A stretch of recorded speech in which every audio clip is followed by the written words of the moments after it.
Hey guys, it's Lei. Welcome back. The company I'm going to talk about today is incredibly interesting to me because I use its services all the time.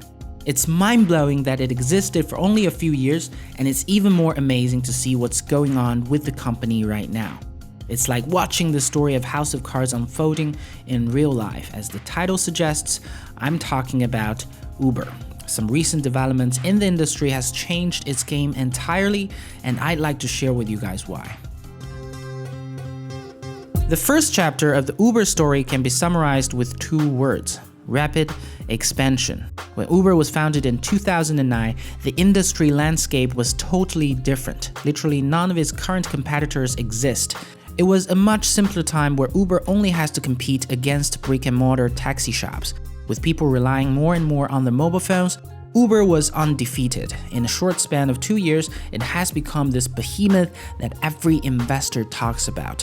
The time was 2011, and we were just starting to understand the full potential of the ride-sharing business. People were comparing Uber with the likes of Google and Facebook, and just like Facebook, Uber dominating the world was supposed to be just a matter of time. By 2014, Uber was already valued at $17 billion.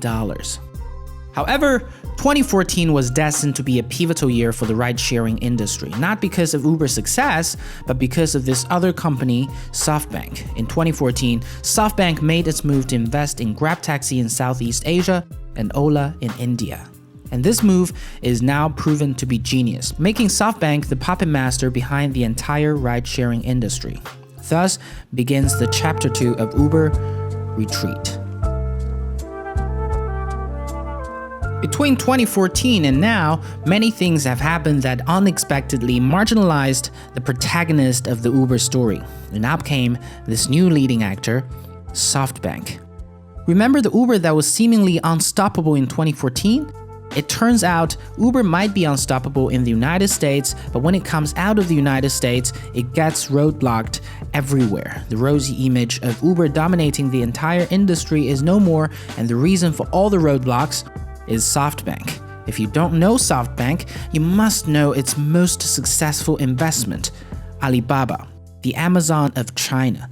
SoftBank owns nearly 30% of Alibaba and is filthy rich. Ever since its investment in Alibaba, SoftBank maintained a very strong presence in China, and therefore, when Didi, the competitor of Uber, came out in China, SoftBank was one of its first investors. Well, the actual story involves another merger between Didi and Kuaidi, but for the purpose of the explanation today, let's just say that SoftBank is one of the early investors of Didi. However, SoftBank's ambition in the ride-sharing industry did not stop here. This is only the first step. The second step was to compete heads-on with Uber, its only competitor.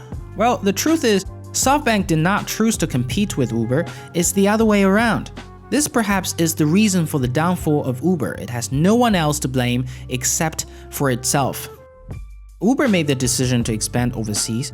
Uber chose to simultaneously compete in every conceivable market despite its guest status. Perhaps it's greed, perhaps it's ambition, whatever it is, Uber exhausted all of its resources in its battle overseas, and now it has to retreat.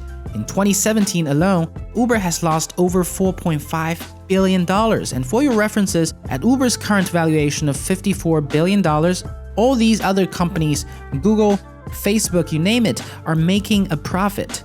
While Uber was expanding, SoftBank extended its reach in every market in the industry.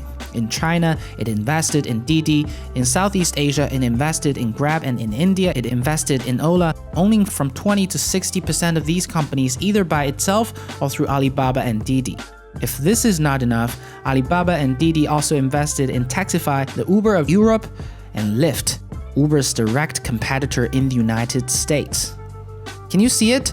Uber is surrounded by allies of SoftBank now. Grab in Southeast Asia, Ola in India, Didi in China, Taxify in Europe, and finally Lyft in Uber's home court, the United States. The scene is set. Uber has no choice but to fall in line. SoftBank delivered its finishing blow last year, investing over $9 billion in Uber, buying over 15% of Uber itself, making SoftBank the puppet master behind most ride-sharing companies in the world. With the rumor that Grab is taking over Uber's businesses in Southeast Asia, I think we know who's calling the shots, or perhaps pulling the strings in the ride-sharing industry now. Thank you for watching. As always, I'm Lei. I'll see you guys in the next one.